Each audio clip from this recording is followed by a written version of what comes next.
சகோதரிகளே, ரொம்ப அப்பட்டமான ஒரு உண்மையை ஆண்டவர் நமக்கு சொல்லுகிறார்.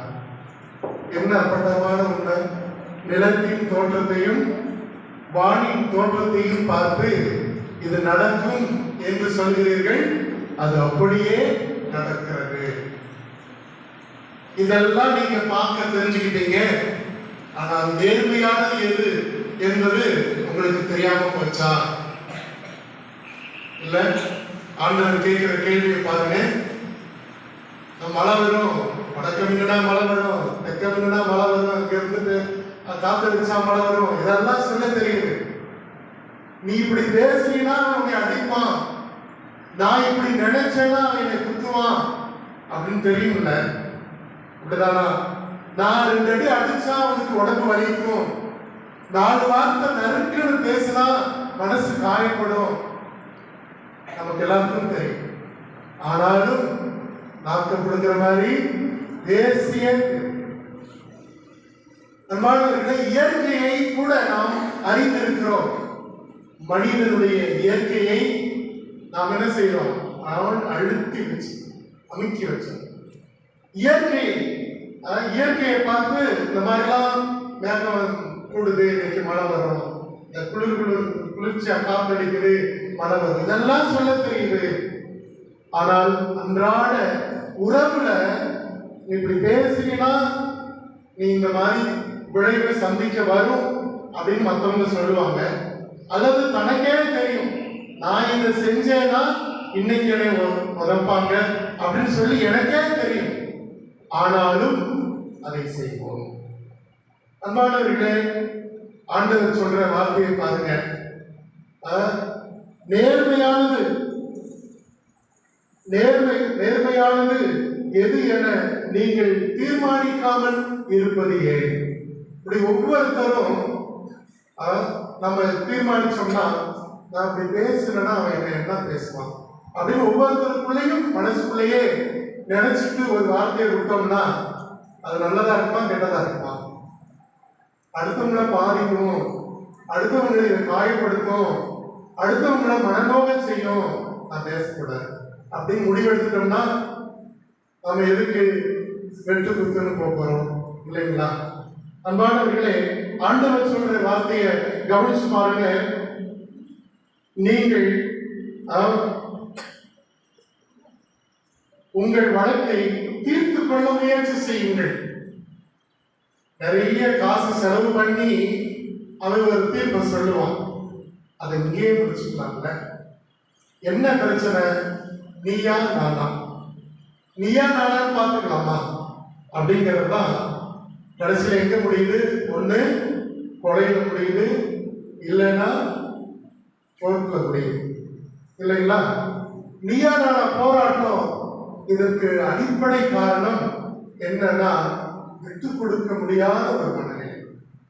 ஒரு கை பார்க்கிறோம், இன்னும் நம்முடைய குடும்ப வாழ்க்கையிலையும் பார்க்கிறோம். அதாவது கல்லறை போனா கூட வீட்டுக்கு கால் எடுத்து வைக்க மாட்டோம். கல்லறை போனா கூட பரவாயில்ல, உன் கால் எடுத்து வீட்டில் வைக்கலாம், உன்னை திரும்பியே பார்க்க மாட்டோம் என்று வைராக்கியமாக வாழ்ந்தது. வழக்கை வழியிலேயே தீர்த்து கொள்ள முயற்சி செய்யுங்கள், ஆண்டவர் சொல்ற வார்த்தை. இன்னைக்கு உலகம் பூரா நீதிமன்றத்துல வழக்கு வழிஞ்சு நிறைஞ்சு போய்கிறது. தீர்க்க முடியாத அளவுக்கு கோர்ட்ல வழக்குகள். அன்பானவர்களே, எல்லாருக்குமே நீதிமன்றம் அவங்கவுங்க என்னது மனசாட்சி தான். எல்லாருக்கும் நீதிமன்றம் அவரவர் மனசாட்சி. மத்தேயு 7ஆம் அதிகாரம் பொன்விதி என்னது சொல்லுங்க பார்க்கலாம். எல்லாருக்குமே தெரியும். கடவுள் சொல்ற பொன்விதியை சொல்லுங்க பார்க்கலாம். பிறர் உங்களுக்கு என்ன செய்ய வேண்டும் என்று நீங்கள் விரும்புகிறீர்களோ அதையே பிறருக்கு செய்யுங்கள். இதான் கோல்டன் ரூல், பொன்விதி என்று ஆண்டவர் இயேசு சொல்லியிருக்கிறார். பிறர் உங்களுக்கு என்னென்ன செய்யணும்னு நினைப்பீங்க? பிறர் உங்களை நல்லா கெட்ட வார்த்தை பேசணும்னு நினைப்பீங்களா? 4 மண்டையில 4 நறுக்கு மண்டையில கொட்டணும்னு நினைப்பீங்களா? அல்லது சூடு வைக்கணும்னு நினைப்பீங்களா? எதுவுமே இல்லை. தெருவில் போறப்ப நம்மளை பார்த்து தெத்து விட்டுருக்காங்களா, எப்படியெல்லாம் பேசுது அப்படின்னு சொல்றத நீங்க கேட்பீங்களா? விரும்புவீங்களா? விரும்ப மாட்டாங்கல்ல. அதையே மற்றவங்களுக்கு மட்டும் சினிமா போட்ட டைலாக், எனக்குன்னா சட்னி மற்றவங்களுக்குலாம் ரத்தம் இல்லையா? எனக்குன்னா தக்காளி சட்னி மற்றவங்களுக்கெல்லாம் ரத்தம். பாருங்க எந்த மனநிலை, கரெக்டா சொல்லுங்க, என்ன மனநிலை பாருங்க. எனக்கு எந்த துன்பமும் வரக்கூடாது, ஆனா அதே துன்பத்தை மற்றவங்களுக்கு செய்யறதுக்கு தயார், மற்றவங்களுக்கு செய்யறதுக்கு தயார். இந்த குடும்பத்துல எல்லாரும் ஒரு வயசுல பிறந்தவங்க தான், ஒரு வயசுல பிறந்தவங்க தான், ஆனால் கொலை செய்கிற அளவுக்கு துணிந்து விடுகிறார்கள். என்ன பிரச்சனை? பார்க்க தெரியவில்லை. அழகா தமிழ் பழமொழி சொல்லி இருக்கு, 5 வயசுல அண்ணன் தம்பி, 10 வயசுல பங்காளி, பங்கை ஆடுகிறதுக்கு வந்துடலாம். அதுல கொஞ்சம் சும்மா ஒரு சால் அளவுதான் இருக்கும். வரப்ப வெட்டிக்கலாம், ஓடு மண்டை வெட்டிக்கலாம். இல்ல ஒரே வயசுல பிறந்த பிள்ளைகளே வரப்பு சண்டையில தீர்த்துக்கிடுவாங்க அல்லது கொடுத்துடுவாங்க. எல்லாமே நடக்கும். ஒரு கதை இருக்கு, அருமையான பழைய காலத்து கதை. என்னன்னா, 2 அண்ணன் தம்பி, 2 பேரும் நல்லா விவசாயம் செய்யறாங்க. ஒரு வருஷம் பார்த்தா 2 பேருக்கும் நல்ல விளைச்சல் கிடைக்கிறது.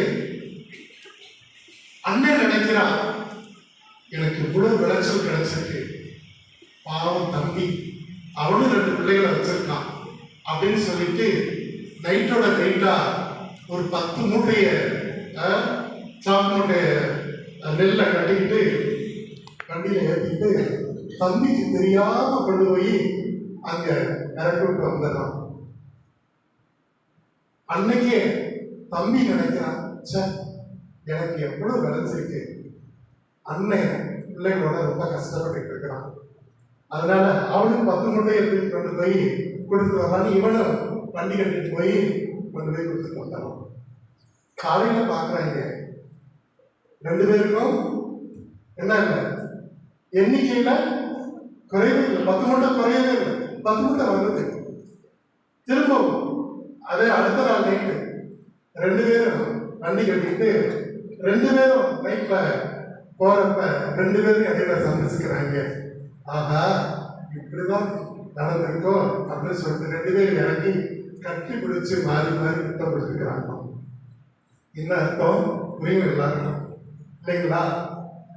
தன்னை போல் தன்னுடைய தம்பியை, தன்னை போல் தன்னுடைய அண்ணனை நினைக்கிற ஒவ்வொரு உறவும் இருக்குமே. ஆனால் நிறைய பேர் பைபிள் கொண்டு வரல, அதனால நான் சொல்லல.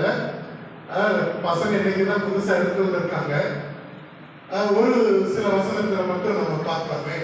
அதாவது ரோமையர் எழுதிய திருமுகம் 12வது அதிகாரம் 9வது வசனம். இது மனப்பாட போட்டியில சொல்லியிருக்கேன் ஒரு காலத்துல. உங்கள் அன்பு, 9வது வசனத்தை பாருங்க. உங்களை சாதாரணமா சொல்லணும்னா உங்க அன்புல திருட்டுத்தனம் இருக்கக்கூடாதுன்னு அர்த்தம். கலப்படம் இல்லாத அன்பாய் இருக்கணும், உண்மையான அன்பாய் இருக்கணும் அப்படிங்கிறது. அப்ப உண்மையான அன்பு எப்ப இருக்கும் அப்படிங்கிறப்போ பார்த்தோம்னு சொன்னா, என்னை போல பிறரை நேசிக்கணும். அதுதான் ஆண்டவர் இயேசு சொல்லியிருக்கார், உன்னை போல் உன் அயலாரை நேசி அன்பு செய் என்று சொல்லியிருக்கார். அதனால அன்பானவர்களே, நீதிமன்றத்துக்கெல்லாம் போய் ஒரு தீர்ப்பை சொல்றதை விட, அண்ணே மன்னிச்சுட்டேன், தம்பி அவனை மன்னிச்சுட்டேன் சொல்லிட்டா எல்லா பிரச்சனையும் வீட்டிலேயே முடிஞ்சு போயிடும். வழிக்கு கூட போக தேவையில்லை, பெரியவங்களை கூட போய் கூப்பிட தேவையில்லை, வீட்டிலேயே எல்லா பிரச்சனையும் முடிஞ்சு போயிடுது. 10வது வசனத்தை பாருங்க. ரோமையர் 12:10 என்ன சொல்லுது? உடன்பிறப்புகள் போன்று ஒருவருக்கு ஒருவர் உளம் கனிந்த அன்பு காட்டுங்கள். உடன்பிறப்புகள் போன்று என் அண்ணன் தானே, என் தம்பி தானே, என் அக்கா தானே, என் தங்கச்சி தானேன்ற அந்த ஒரு மனநிலையோட நீங்க அடுத்தவங்களையும் பார்க்கிறப்போ அடுத்தவங்களை கத்தி எடுத்து குத்தணும்னு தோணுமா? 2 நாளைக்கு முன்னாடி நடந்திருக்கு. அம்மா, நிறைய பேர் வாட்ஸ்அப்ல பார்த்துருக்கீங்க, படிக்க சொல்றாங்கன்னு சொல்லி கத்திரிக்கோள்லயே குத்தி அம்மா கொலை பண்ணிருக்கிற பிள்ளைங்க இருக்கிறாங்க. கத்திரிக்கோள்லயே அது வெளியில போயிட்டு வேற மாதிரி யாரோ வந்தாங்க, கத்தி எடுத்து குத்துனாங்க. கடைசியில நோண்டி நுழைஞ்சு பார்த்தா தான் பெற்றெடுத்த 9ஆம் வகுப்பு மகனே தாயை கொலை செய்கின்றார். எதுக்காகனா சும்மா படிக்க சொல்லிக்கிட்டே இருக்கிறாங்க அப்படிங்கிறதுக்காக. அன்பான சகோதரனே, சகோதரியே, ஒவ்வொருவரும் நம்முடைய மனதை ஒரு நீதிமன்றமா வச்சுக்கணும். நான் செய்யறது சரியா, நான் பேசுறது சரியா, இதெல்லாம் ரொம்ப அழகா நம்முடைய கத்தோலிக்க திருச்சபையில ஒரு காலத்துல ஆன்ம பரிசோதனை ஞாபகம். என்னது ஆன்ம பரிசோதனை? ஒவ்வொரு நாளும் தூங்க போறதுக்கு முன்னாடி காலையில எழுந்ததுல இருந்து நான் யார்கிட்ட என்ன பேசுறேன், நான் என்ன காரியம் செஞ்சேன், இன்னைக்கு முழுசா என்னுடைய டைம்ல நான் எப்படி பயன்படுத்திருக்கேன், யாரெல்லாம் நான் துரோகம் செஞ்சிருக்கேன், யாரெல்லாம் மனசுலோக பேசியிருக்கேன் அப்படின்னு உட்காந்து கொஞ்ச நேரம் ஒரு 10 நிமிஷம் இன்னைக்கு நாள் முழுசும் ஓடிக்கிட்டே இருக்கிறது. நாள் முழுசும் ஒரு 10 நிமிஷம், அதுதான் ஆன்ம சோதனை. நம்முடைய ஆன்மாவை சோதனை செஞ்சு பார்க்கணும். அதான் மனசாட்சி. மனசாட்சி சோதனை செஞ்சு பார்க்கணும். நான் பேசுறது சரியா, ஏன் அந்த அண்ணனை எப்படி பேசிட்டேன், என் தம்பி எப்படி பேசிட்டேன், அந்த பக்கத்து வீட்டுக்காரங்கள மனசு நோக்கிற மாதிரி பேசிட்டேன், மண்ணை வாரி தூக்கி விட்டேன் அப்படின்னு ஒவ்வொருத்தரும் என்ன செய்யணும்? நம்முடைய நீதிமன்றத்துல நமக்கு நாமே வாதிடுறது, நான் செஞ்சது சரியா. ஒவ்வொருத்தரும் ஒரு வக்கீலா உனக்காகவே இருக்கணும். நான் செஞ்சது சரியா, சரியில்லை, அடுத்தவங்க எதுக்கு நீ சொல்ற அப்படின்னு சொல்லி நமக்கு நாமே நாம ஒரு நீதிபதியா ஜட்ஜா இருந்துட்டோம்னு சொன்னா இன்னொரு ஜட்ஜை நம்ம தேடி போக தேவையில்லை, இன்னொரு வக்கீல நம்ம தேடி போக தேவையில்லை. சகோதரனே, சகோதரியே, ஆண்டவர் நமக்கு கொடுத்திருக்கிற ஆசீர்வாதத்தை எண்ணி பாருங்க. கடவுள் கொடுத்திருக்கிற ஆசீர்வாதத்தை எண்ணி பார்த்து போது எனக்கு அப்படிங்கிற ஒரு மனதுல வந்துச்சுனாவே பிரச்சனை இல்லை வாழ்க்கையில. இன்னும் இன்னும் அதை இதுன்னு யோசிக்க யோசிக்க யோசிக்க அடுத்தவங்களை எப்படி சுரண்டலாம், எப்படி அபகரிக்கலாம் அப்படிங்கிற ஒரு அநீதியான வார்த்தைகள், அநீதியான செயல்பாடுகள் நமக்குள்ள உலகத்து அப்படியே மறப்பா போவதுனாலதான் நம்முடைய மனசெல்லாம் மறந்து போகுது. அழகா சினிமா படத்தை சொல்லியிருக்காங்க, பணம் இருக்கும் இடத்தில் குணமே இருக்கிறது, குணம் இருக்கவில்லை, குணம் இருக்கும் இடத்தில் பணம் இருப்பது. மனசு மறந்து போகுது, மனசு இறுக்கி போயிடும். ஆண்டவர் சொல்ற வார்த்தையை கவனிங்க. நீங்க மற்றவங்க இவங்கெல்லாம் இதெல்லாம் எனக்கு செய்ய நினைக்கிறாங்க, செய்யணும்னு நினைக்கிற மாதிரி நீங்களும் மற்றவங்களுக்கு இதெல்லாம் செய்யணும் அப்படின்னு நினைச்சுப்பாங்க. எனவே பார்த்தவர்களே, இந்த பொன்விழிய எத்தனாவது அதிகாரம், எத்தனாவது வசனம்? 7வது அதிகாரம் 12ஆம் 14ஆம்?